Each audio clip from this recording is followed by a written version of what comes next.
Alam nyo ba na meron palang portal dito sa Banawag Dipon na tatagos-salin naman ng Jones Isabela at ang labas mo na ay Aglipay Quirino mga best friend? Ito yung tinatawag na mga backdoor roads mga best friend. Ito yung mga pwede mong daanan at iikutan kapag may mga checkpoint sa highway. Joke lang mga best friend, mukhang nabudol nga tayo sa rides na to mga best friend dahil kakaiba pala ang magiging daanan, yung hindi normal na daanan ba, lalo na't first time nating gamitin ang dirt bike na to kay RY200, first time din nating dumaan sa putikan at mga kumunoy, first time din nating dumaan sa bukid, oo best friend, as in literal na bukid, na tanging kalabaw na lang talaga ang pwedeng dumaan mga best friend, at first time din nating bimurang it awanin, bimurang 18J Motorcon best friend. Woohoo! Kayo ba mga best friend? Alam nyo ba ang mga backdoor roads na mga ito dito sa lugar na ito? Kung hindi pa, at kung gusto nyong makita ang aking adventure, make sure na papanoorin mo ang video na to at ikukwento ko sa'yo. Best friend mo to, kasama mo sa alis sa takbo ng buhay. Siya ang gabayan ng blessing dahil kay Lord. So mula nga dito sa Cabarugis Quirino mga best friend, gamit natin for the first time ang ating KRY 200 sa adventure ride na ito. At kumaliwa nga pala tayo dito sa barangay Mangandingay at hindi kalayuan mga best friend ay madadaanan natin ang bayan ng Saguday Quirino. Fast forward mga best friend, andito na nga pala tayo sa Banawag Dipon. Bali dito ang meet up place namin ng aking mga kasama sa adventure ride na to. Walang iba kundi si Kuya Len mga best friend. I-check nyo na din sa kanyang FB page mga best friend ang kanyang videos sa rides na ito. Bali dito nga pala mga best friend, mag-uumpisa ang aming adventure ni Kuya Len at naisabak nga agad kami mga best friend sa rough road na ito hanggang marating nga namin ang barangay San Jose ng Santiago City, Isabela. So, sa pagkakataon nga na ito mga best friend ay na-enjoy ko muna ang sementadong daanan na to na wala akong kaalam-alam na hindi pala mananatiling sementado at magandang mga madadaanan ko mga best friend, na hindi kalayuan mga best friend ay ganitong daanan na ang madadaanan nyo. At sa pagkakataon na ito mga best friend ay kinakabahan na ako dahil first time natin to. Ako po, ito na! Napapasigaw nga ako dito mga best friend dahil sa excitement at kaba hanggang maranasan natin ang first time na balaw mga best friend. Oh, Mabir! Nabalahon na, tuwang-tuwa pa mga best friend. Ang akala ko nga hindi na ako makakalis dyan mga best friend, first time eh. Ito na sinasabi ko! Grabe, first time natin to! Sa totoo lang mga best friend, pag ganitong kaputik na daanan ay hindi ko na talaga yan minomotor. Pero ang sarap pala mga best friend, na sa konting kamali mga best friend ay maliligo tayo sa irigasyon kasama tong motor na to.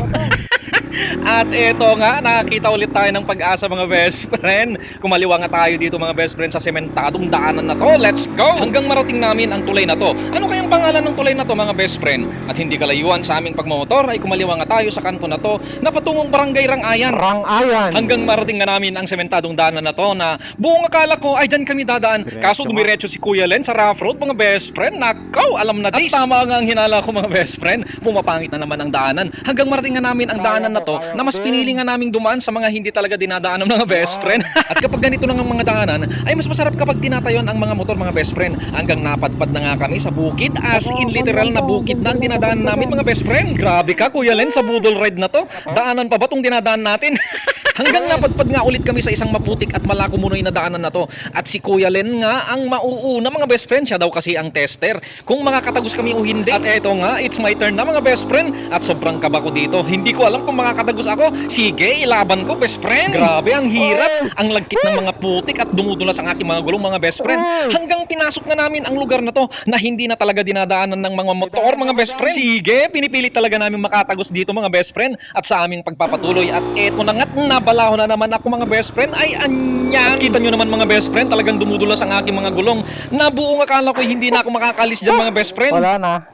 Kinis na. Pero hindi ako papayag mga best friend. Sige lang, ilaban ko lang. Hanggang marating na naman namin ang part na to mga best friend, na literal na nasa gitna na nga kami ng bukid. Nako po! At eto nga si Kuya Len, nauna na namang tumawid sa kumunoy mga best friend. At ayun nga, nabalaho na nga sa gitna. Sa pagkakataon nga na ito mga best friend, nakala ko hindi na makakalis sa kumunoy si Kuya Len. Buti na lang umusad din mga best friend.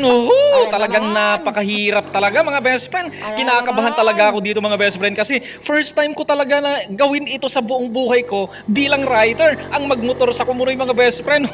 Grabe na to. At eto na nga, it's my turn na mga best friend. Pero napagdesisyonan ko mga best friend na dito dumaan sa may mga madamong lugar na hindi ko alam, may kumunoy din pala dito mga best friend. At eto nga, natumba pa tayo mga best friend. Awan, bimurang 18J motor kon kakabsat. First time ko nga maranasan to mga best friend ang matumba sa gitna ng kabukiran. At ayan nga't napapasigaw ako dahil magkahalong saya at excitement ang nararamdaman ko dito mga best friend. At hindi ko nga alam kung makakatagos ako sa daanan na to dahil first time talaga natin to mga best friend. Sadyang mahirap pala pero masarap sa pakiramdam mga best friend. Pero alam nyo mga best friend, isa sa mga natutunan ko sa trail ride na to, kahit gaano kahirap ang ating dadaanan, kung minsan sunod-sunod ang mga madadaanang napakahirap, ay wag tayong hihinto mga best friend. Hindi man biglaan at sadyang mabagal minsan ang pag-usad, kahit pa konti-konti, basta lumaban lang tayo ng patas mga best friend para ma-enjoy natin ang buhay. Uusad din tayo at makakaraos sa tulong ng Panginoong Diyos. Na parang ito mga best friend, nasisilayan na natin ang pag-asa at success ng ride na to, ang sementadong daanan. Iba talagang pakiramdam mga best friend kapag makita mo na ang mga sementadong daanan. Andun yung saya, andun yung excitement, syempre hindi pa rin mawawala ang kaba. Yung tipo ng kaba na walang kasing saya mga best friend, mararamdaman mo ang lahat ng mga yan dahil nalampasan at napagtagumpayan natin mga best friend ang mga mahihirap na mga daanan. At eto na nga't narating na natin ang pinakadulong barangay ng Jones, Isabela, ang barangay Linamanan. At nakakita pa nga tayo dito mga best friend ng tubig. At napagdesisyonan nga namin ni Kuya Len mga best friend na hugasan muna ang aming mga motor. Yung maalis man lang mga best friend yung mga nakakapit na mga malalagkit na mga putik sa aming mga motor. At sa aming pagmamotor mga best friend ay narating na namin ang barangay Villa Pagaduan ng Aglipay Quirino. At hindi kalayuan mga best friend ay ang barangay Progreso ng bayan ng Aglipay. At kumanan na nga tayo sa highway na ito na patungong sentro ng Aglipay Quirino. At eto na nga mga best friend, narating na namin ang destinasyon ng aming backdoor trail ride na to, ang sentro ng Aglipay Quirino. Woo! Thanks God! At kung sakali mang umabot ka sa part ng video na to mga best friend, ay maaari ka bang mag-recommend kung may mga alam kang mga backdoor roads na tulad ng aming mga dinaanan? Malay natin, yun na ang aming next adventure mga best friend. At kung sakali mang hindi ka pa naka-follow, baka naman, alam nyo mga best friend, ang buhay natin ay parang rides. Na sa ating paglalakbay, may time na smooth ang ating dadaanan. May time din na rough roads, maputik, minsan kumunoy na palang ating dinadaanan. Madalas din tayo ay natutumba at nadadapa.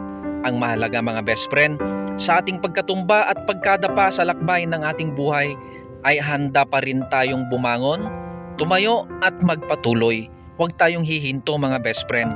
Lagi mong tandaan na sa kabila ng hirap ng lakbay ng buhay ay nandyan ang Diyos na laging inaalalayan ka at handang tulungan ka.